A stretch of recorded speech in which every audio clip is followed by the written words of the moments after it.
Well, I'm going to make a short overview of what is happening in our region, in the southeastern Mediterranean. Well, we know very well by now that is very promising geological background in the area. There have been discoveries of very big structures. Okay.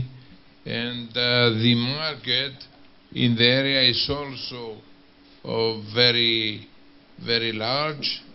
Although we have very deep and ultra deep operations in offshore Cyprus, Greece, Egypt, and Israel, and also some in Lebanon as well. Now there have been a lot of investment in the area recently, especially in Egypt, with the ENI, the Noble, and also there is a memorandum of understanding between Cyprus and Egypt that we shall make a pipeline from Aphrodite structure to the two LNG infrastructures over there.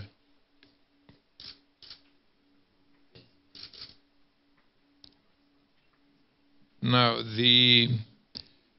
regarding Cyprus, I'm making an update. There have been recently some settlement regarding Total and ENI, and a view of the fact that they have done two wells, Block 9 with ENI without success, and nevertheless they're going to revisit their geological sort of structure there and come back again. The model they had until recently. Regarding Israel, they had recently decided that they are going to go ahead with the Leviathan, and they are going to see what they are going to do. They try Delek as well to come to a greater share with Noble, and the production in the Tamar field is going on.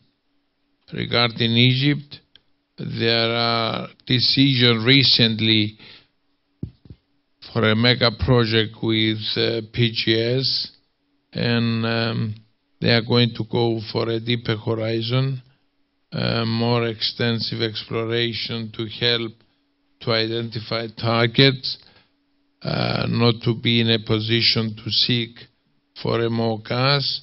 Now the Lebanese, you know very well, better than me, that 12 companies who are pre-qualified as operators, 34 hours not operated in the first bidding round, which is still pending. The licensing round had started on the way that the little progress have been in the past.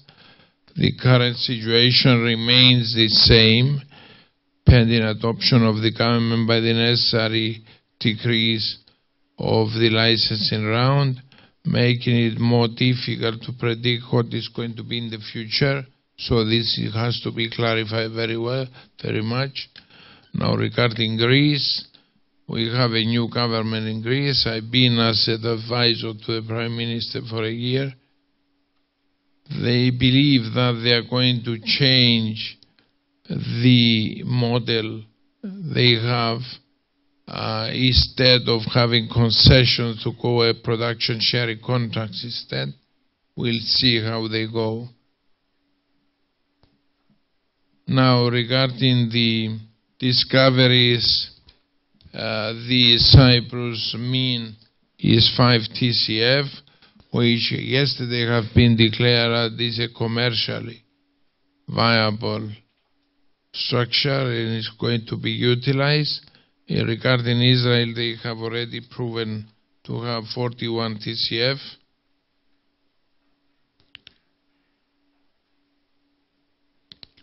Now a part of Tamar and Brinos in the Gulf of Kavala They are the two areas which they are producing for some years now, and the same in Egypt. Now the first licensing round, as we already mentioned in Lebanon, it has to be clarified. The applicants, they were very sound applicants until recently, very, very big companies show interest. We have to revitalize this interest and to continue and finalize this bidding round. Now the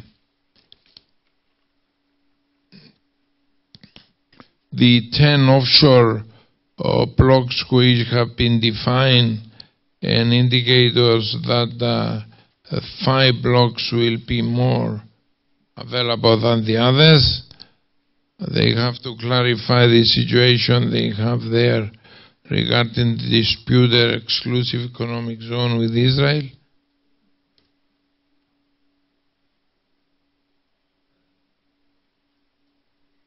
Now this is the principle based on angles between the distances and so on of 200 nautical miles, and in case this distance is less than 400, we have to eliminate this area based on the baselines on equidistant basis.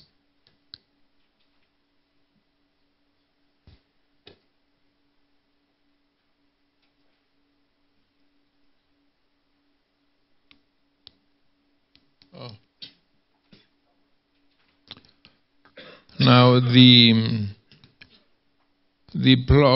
blocks in which hydrocarbons have been found and the indications of gas is with the response over there. The different findings in Israel as well as the finding in Cyprus.